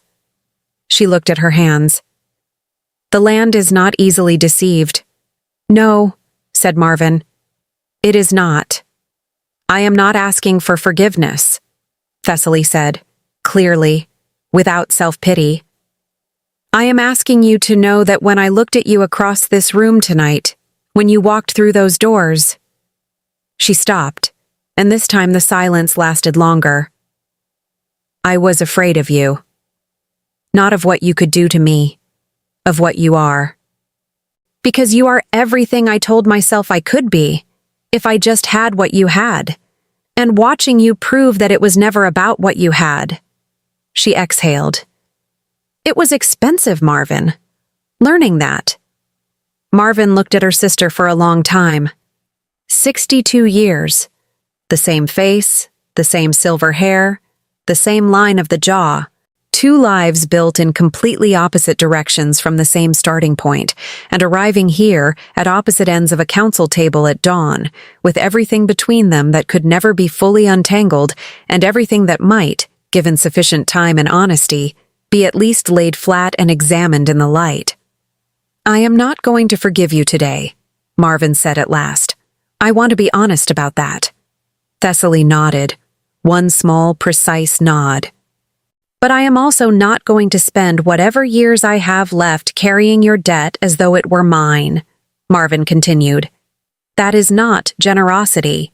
That is simply not being a fool about what is mine to carry and what is not." Something in Thessaly's face shifted. Not relief, not gratitude. Something more preliminary than both. The beginning of something. A door slightly ajar. "What happens now?" Thessaly asked. "Now," Marvin said, "you leave Valdenmoor, with your dignity, which I will not take from you, and with the truth, which you will have to carry yourself." She paused. "And Osvan's documents, the ones you have been holding over Koreth. You give them to the council, not as a weapon, as a record. The past should be seen clearly, not used. Thessaly looked at her for a long moment. Then she reached into the satchel at her feet and placed a sealed document case on the table between them. I brought them tonight, she said quietly. I had already decided. Marvin looked at the case, then at Thessaly. And she thought, not for the first time in her life, but perhaps for the first time without bitterness, that the people who wound us most deeply are sometimes the ones who were the most lost to begin with. That understanding, this is not the same as excusing it. That holding both truths at once is, in fact, the specific and unremarkable heroism of simply being alive for long enough. She did not say any of this. She picked up the document case, stood, and walked to the door. At the threshold she stopped, without turning. Thessaly. Yes. Rael, Marvin said. What was he like? A long silence, and then, from the far end of the table, in a voice that was entirely unguarded for the first time. He was kind. He was genuinely kind, which is rarer than people say. He used to bring me the first roses of every spring before he brought them to anyone else. I loved him very much. I am glad, Marvin said simply, and she meant it. She walked out into the corridor, and the dawn light was beginning to come through the high windows in long pale stripes, and Zarek was a few steps behind her, quiet as always, present as always. Edgar appeared from somewhere above and landed on her shoulder with the air of a creature reclaiming his preferred post. Are you all right? Zarek asked.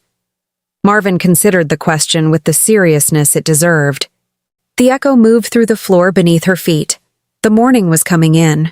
Her kingdom was somewhere ahead of her, in the documents Vane was drafting, in the conversation Brennan was having with his father, in the long and imperfect work of what comes after the unraveling. Yes, she said. And then, because honesty had always been her preference, ask me again in a week, but yes. Zarek walked beside her in the gold-striped dawn corridor and said nothing, which was exactly the right thing to say. Edgar, on her shoulder, said his almost word. It sounded this time like home. The restoration ceremony was not supposed to happen that day.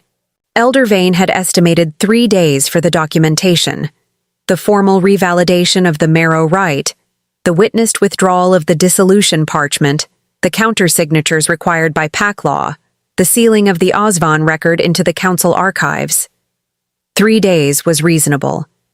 3 days was, by all accounts, impressively fast for a process that had not been performed in over 2 centuries, and for which, as Vane had noted with the particular expression of a man confronting an organizational challenge, he finds both alarming and secretly thrilling, the procedural template had to be reconstructed almost entirely from scratch. It did not take 3 days. It took until noon of the same day, because Grandmother Sove sat in the documentation room with a cup of tea and the complete Marrow Echo records and told Vane exactly what to write and in what order, and because Sovash Marrow at full velocity was, as Zarek had once told Marvin with great feeling, a force of nature that documentation cannot outrun. By mid-morning, the parchments were ready. By late morning, the word had spread through the palace and out into the settlement beyond in the particular way that words spread through pack communities. Not through official announcement, but through the echo itself. Through the bone-deep knowing that had moved through every wolf in Valdenmoor at midnight, settling now into clarity. The Luna was back. The Luna had always been the Luna. The land had said so, and the land, as Grandmother Sove was happy to explain to anyone who asked, had never in the recorded history of Valdenmoor been wrong. The wolves came, not summoned, not organized. They simply came, the way people come when something true is about to be said aloud, and they want to be present for it. The betas from the inner pack, the hunters from the eastern settlement, the elder women who had watched Marvin walk out of the Great Hall 2 mornings ago with expressions she now understood had not been acceptance, but helplessness. They gathered in the courtyard, in the corridors, on the great stair, quiet and attentive, carrying the particular energy of a community that has felt something wrong in its bones and is about to feel it corrected. Marvin stood in the preparation room off the main corridor and looked at her reflection in the old mirror on the wall. She was still wearing the same traveling clothes she had worn through the night. Her silver hair had escaped its pins in several places. There was, she noted with amusement, a small smudge of earth on her left cuff from the standing stone at midnight, which she had not noticed until this moment. She looked, in other words, like a woman who had been awake for 24 hours and had spent them doing consequential things. She decided this was entirely appropriate. Brennan appeared in the doorway behind her.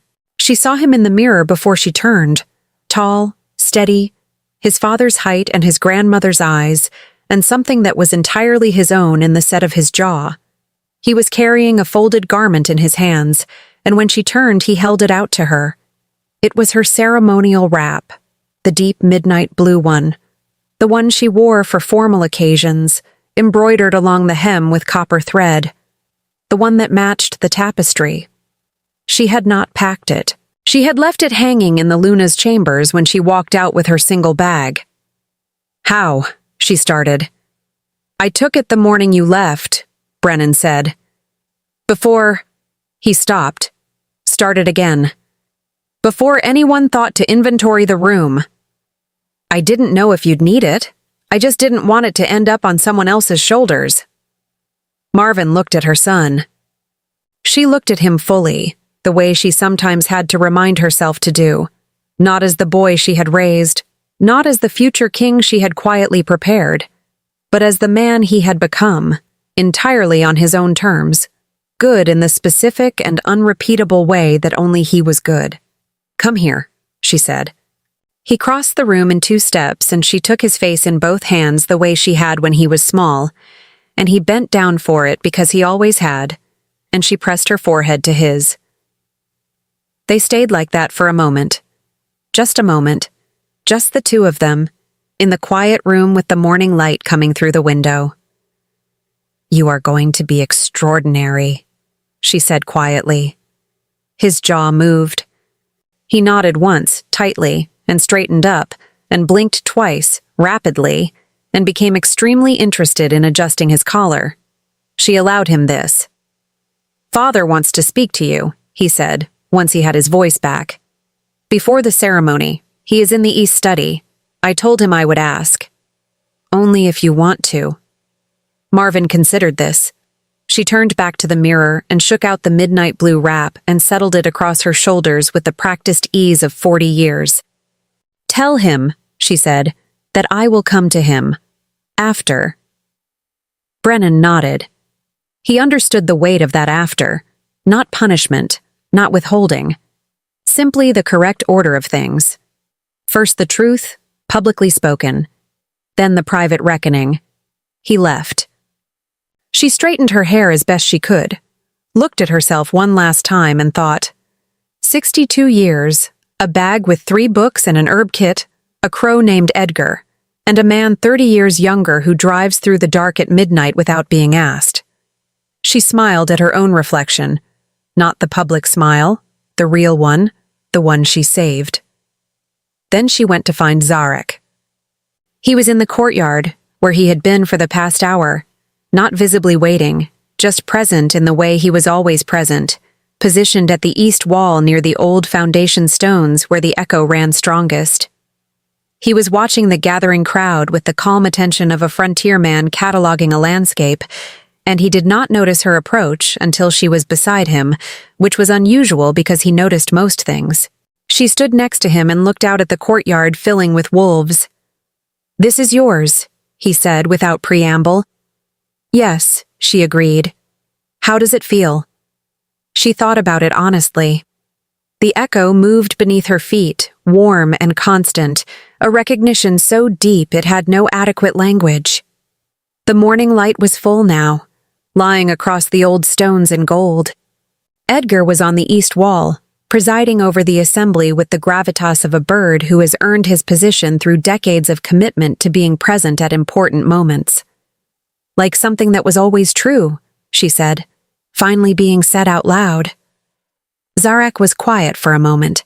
Then he turned to look at her, and there was something in his expression she had been watching build for days. Carefully, unhurriedly, the way the light builds before sunrise, not dramatic, but inevitable. "Marvin," he said, just her name, the way he always said it, with that specific weight, as though it meant something precise and true. "I know," she said. He paused. "You know what I was going to say?" "I know what you have been not saying," she said, with the gentle precision of a woman who has been paying attention. "For several days, with admirable restraint." He looked at her for a moment. Something moved through his expression that she recognized from the standing stone at midnight. That unguarded, unperformed quality of a person being entirely themselves. "I am 30 years younger than you," he said. Directly, clearly. Not as an apology or a disclaimer, but as a fact he was naming so it could be examined properly. "I am aware of the mathematics," she said. "Some people will find it.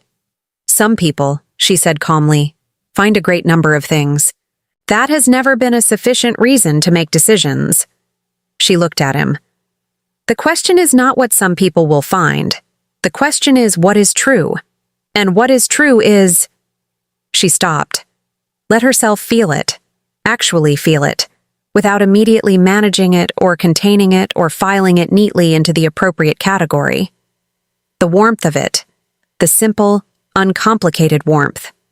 That you drove through the dark with provisions and information, and you sat at my kitchen table and drank terrible tea without complaining. That you stood at the standing stone at midnight and did not try to make that moment about you. That you have looked at me, not at the Luna, not at the title, not at the history, and seen me. And I— She paused again. I had forgotten what that felt like. I had forgotten it for long enough that I had stopped knowing I missed it. The courtyard was filling around them. Someone had begun ringing the assembly bell in slow, steady strokes. The echo rose in response, pulsing up through the courtyard stones with warmth that was impossible to ignore. Zarek reached out and took her hand, not dramatically, just quietly, the way a person takes hold of something real. She let him. "After," she said softly, echoing the word she had used with Brennan, but meaning something entirely different by it. "We talk properly. After." "After," he agreed. And the word in his voice was not a deferral. It was a promise. The ceremony was short and exactly right. Vane read the restoration document in the Great Hall, which was full to the walls with wolves who had come entirely on their own. The words were formal and old, and moved through the room like the echo itself, quiet and undeniable. When the restoration was formally pronounced, the marrow bond of Marvin Ashi is reaffirmed, unbroken, and recognized as the sole and continuous Luna bond of Valdenmoor.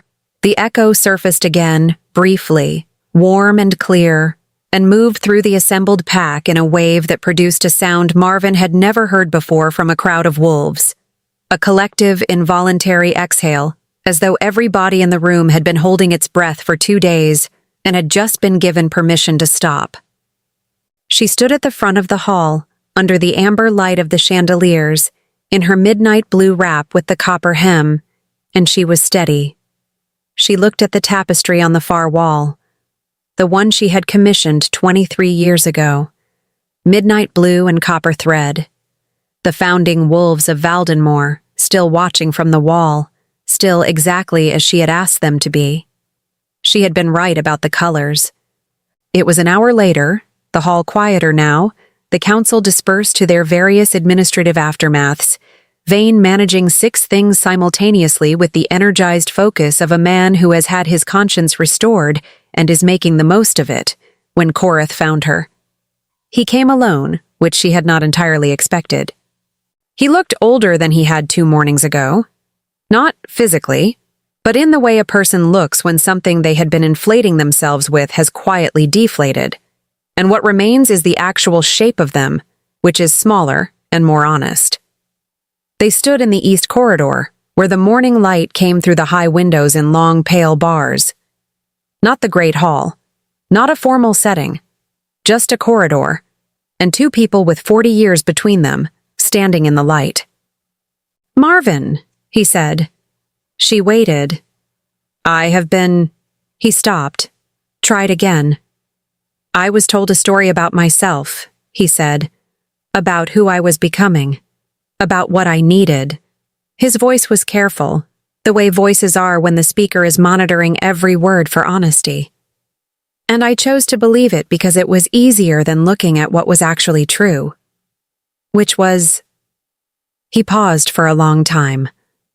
That I was afraid. That I had been afraid for years of ending as a man who had held something extraordinary and not known it. He looked at her, and in being afraid of that, I made it exactly true. Marvin listened. She let every word land and sit and be what it was. "I know it is not repairable," he said. "I am not asking for repair. I am asking—" He stopped. His jaw tightened in the way she had known for 40 years. "I am asking if you can hear it, that I know what I did, that I am not the man who thought he was being bold when he was only being frightened, or I am trying not to be." The corridor was very quiet. "I hear it," Marvin said.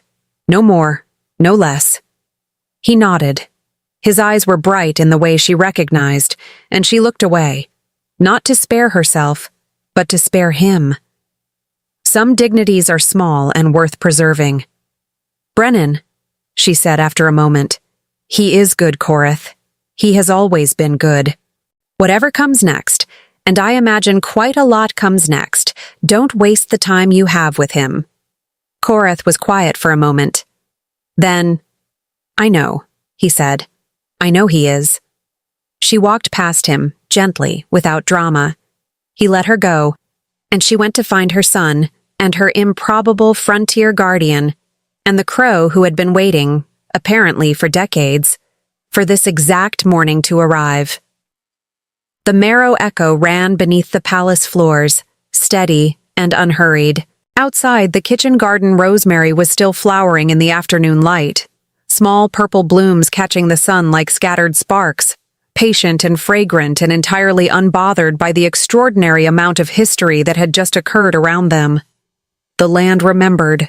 The land had always remembered. And somewhere in the east corridor, walking toward the courtyard where two people were standing in the gold afternoon with a crow on a wall between them, Marvin Ashi felt, for the first time in longer than she could clearly name, that the life ahead of her was wider than the one behind her, that it was larger and stranger and more hers, that it had perhaps only just begun.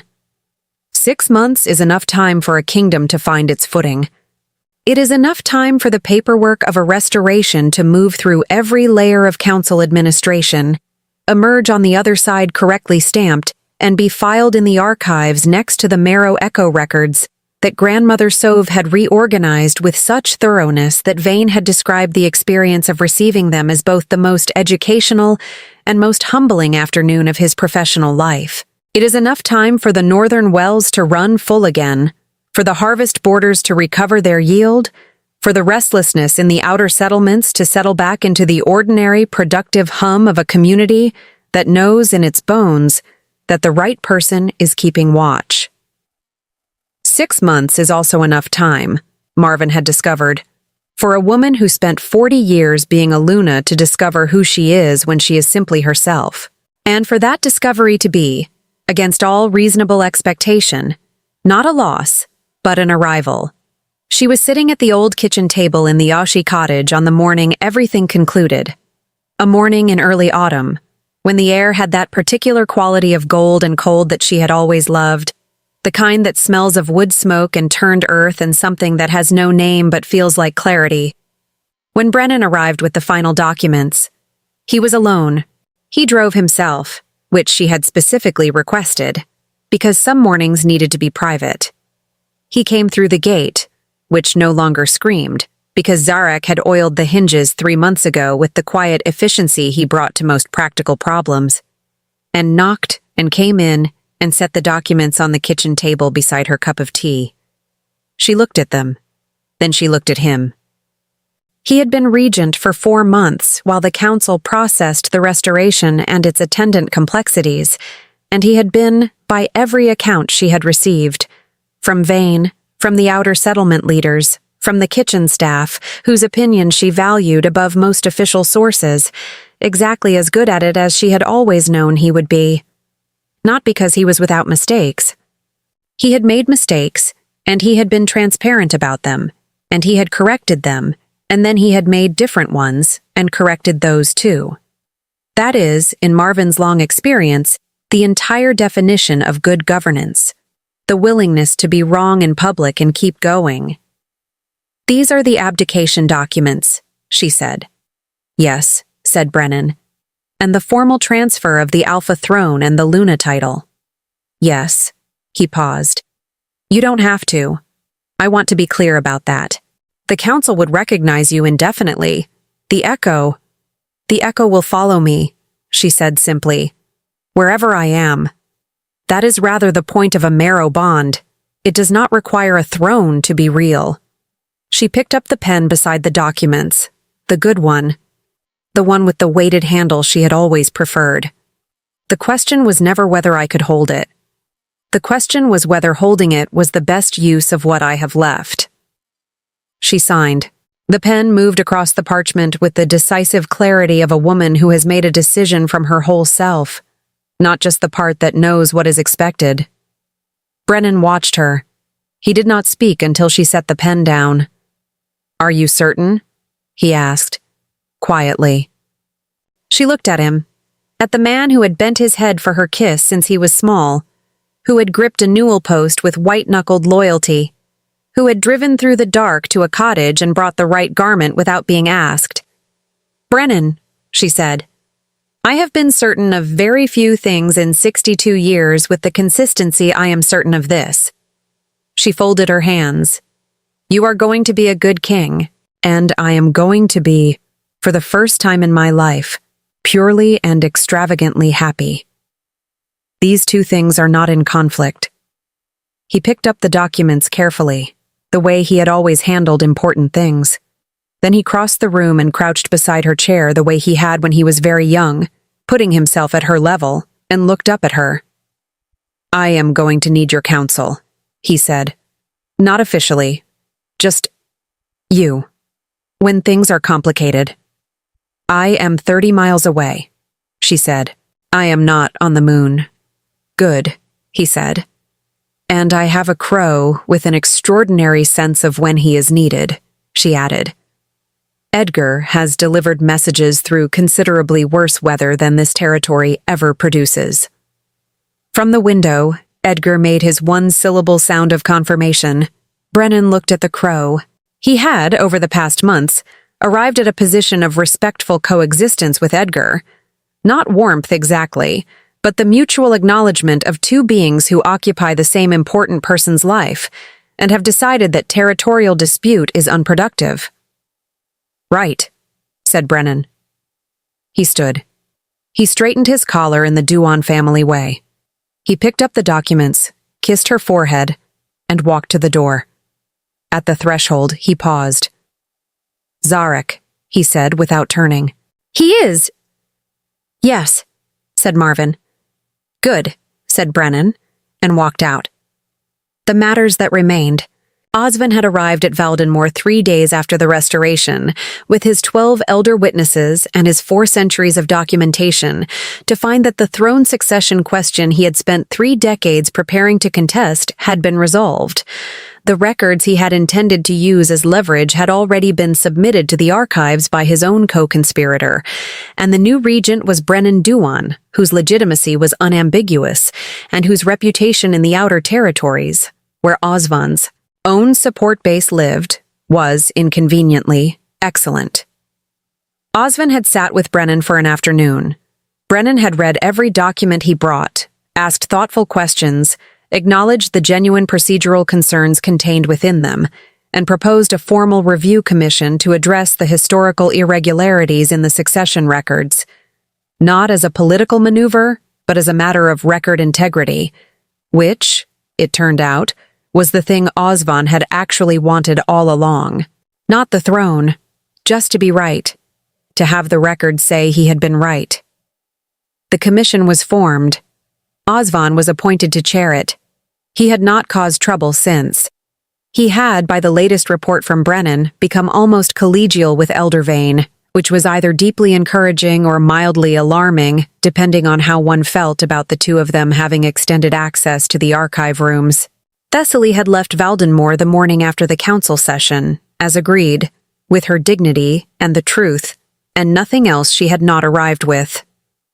She had sent one letter, 3 months later, from the Southern Territories, short, formal, containing no apology because she had already made the only one available to her, and no request because she was not a woman who made requests she did not expect to be answered. It said only that she had found a small settlement near the coast that needed a healer's knowledge, and that the work suited her, and that the roses there bloomed twice a year. Marvin had read it twice. Then she had written back, also short, also formal, but containing at its close one sentence that was neither. I hope the sea is good to you, Thessaly. I hope it is kinder than the years were. She did not know if that was the beginning of something or simply the honest end of something else. She thought it might be both. She thought that was all right. Korath had stepped down from the Alpha throne 1 month after the Restoration, quietly and without drama, citing his age and his genuine confidence in his son. And there was, Marvin was told by Brennan, no performance in it. He had moved to the Western Settlement House, the one he had always preferred for its view of the ridge, and he was gardening with an intensity that suggested he was applying to the soil all the energy he had previously applied to everything else. He sent Brennan regular letters. He did not write to Marvin, which was correct, and which she respected.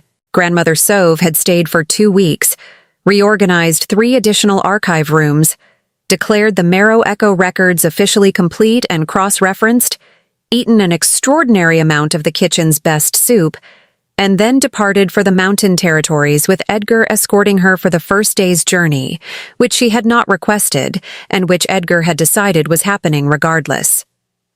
He had come back the following morning, landed on Marvin's shoulder, and said his almost word. She had scratched the top of his head, which he permitted with the tolerance of a creature accepting what is owed to him. What they built instead. The eastern fields of the Oshi land had been fallow for decades, and turning them took most of the autumn. Marvin worked them herself in the mornings, with the methodical satisfaction she had always found in physical labor. The kind that produces something visible and real, that does not require managing anyone's expectations or navigating any subtlety. She planted late crops along the south-facing beds, and spent 3 afternoons convincing the old drainage channel to run correctly again, which it eventually did with the grudging compliance of infrastructure that has been left alone long enough to develop a personality. Zarek built the east wall of the barn in the first week of October, which was also the week he stopped returning to the frontier post every evening, and simply, with the unhurried certainty of someone who has made a decision from his whole self, stayed. There had been a conversation. A real one, in the kitchen, on a night when the rain was doing its serious autumn work against the windows and the fire was doing its serious autumn work in the hearth, and they had sat at the table with tea that was, finally, actually good. She had acquired proper leaves from the settlement market, and felt this was a significant quality of life improvement, and they had talked about it honestly. His age and hers, and what the years ahead would look like, and what they both wanted from them, and what they were willing to be careful about, and what they were not. It was the kind of conversation that is not romantic in any performed sense, and is, for that reason, the most romantic kind there is. 2 people deciding to be truthful with each other about something real, and finding that the truth, examined carefully, holds. He was 32 years old, and he looked at her the way the land looked at her, as though she were the correct thing, in the correct place, which was here, which had always been here. She was 62 years old, and she had been quietly, cumulatively, profoundly alone for longer than this week or this year or even this decade, and she had not known the full weight of it until someone set it down beside her, and she felt the difference. She was not a woman who performed emotions for an audience. She did not describe what she felt when he said her name, or when he handed her tools without being asked, or when she woke in the gray pre-dawn and heard him already moving in the kitchen because he knew she preferred to find the tea already made. She simply held it, the way the land holds things. Quietly, completely, without needing to announce it. It was enough. It was more than enough. It was, in fact, everything. What the year became. The first snowfall came in November, early and generous, laying itself across the Ashi land with the impartial beauty of something that has no preference for what it covers, and covers everything beautifully regardless. Marvin stood at the kitchen window and watched it come down.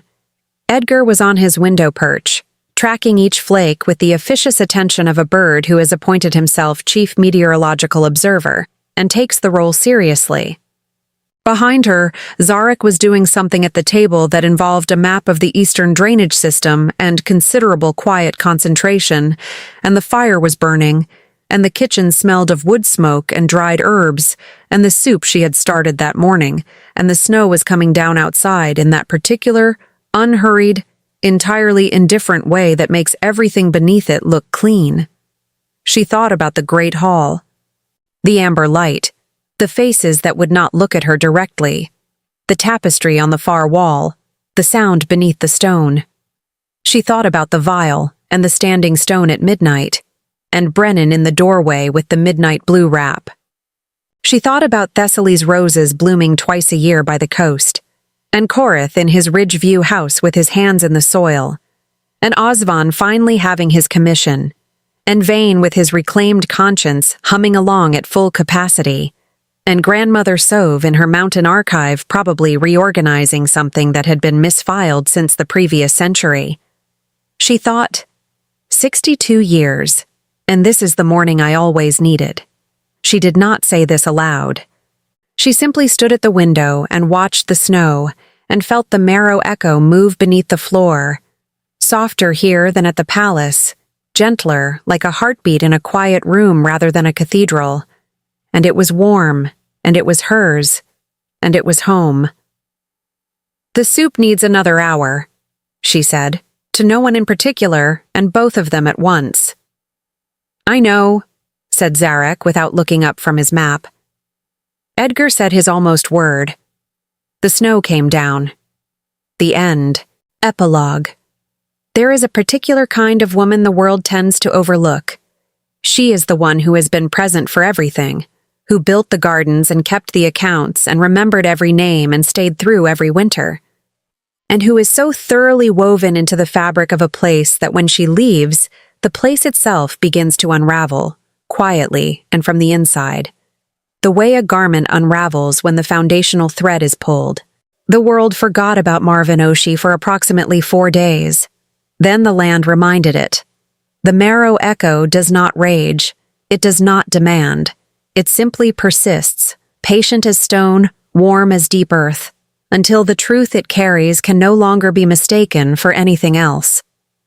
It had been running beneath the floors of Valdenmoor for 40 years, recording every root she planted and every wolf she looked after, and every winter she managed, and every morning she chose to stay and do the unglamorous, essential, invisible work of keeping something alive. The land knew what she was worth. In the end, the land always does. She did not take back her throne to prove a point. She took it back because it was true, and truth, in her experience, tends to surface eventually, like a warm current rising through cold stone, like a heartbeat beneath a floor you have walked over 1,000 times without listening. And then she gave it to her son, because what she had always wanted was not the throne. It was what the throne had promised and failed to deliver, to be seen, to be real, to matter in a way that did not depend on a title or a man's permission or the tolerance of a court. She found those things in a drafty cottage and a glowing vial and an improbable young man who drove through the dark without being asked. She found them in herself, which is where they had been the entire time, and somewhere on the eastern edge of Valdenmoor, On a morning when the snow is coming down and the soup is on and the fire is going, and a crow is conducting meteorological observations from his window perch, somewhere on that ordinary, extraordinary morning, Marvin Oshie is exactly and entirely where she belongs. That is the whole story. That is perhaps the only story that has ever mattered. Dear listener, if something in this story moved you, I would love to know which moment stayed with you. Was it the sound beneath the stone? The midnight vial at the standing stone? Brennan with the blue wrap? The conversation at the kitchen table? Or perhaps Thessaly's roses by the coast? Leave it in the comments. Your words keep these stories alive.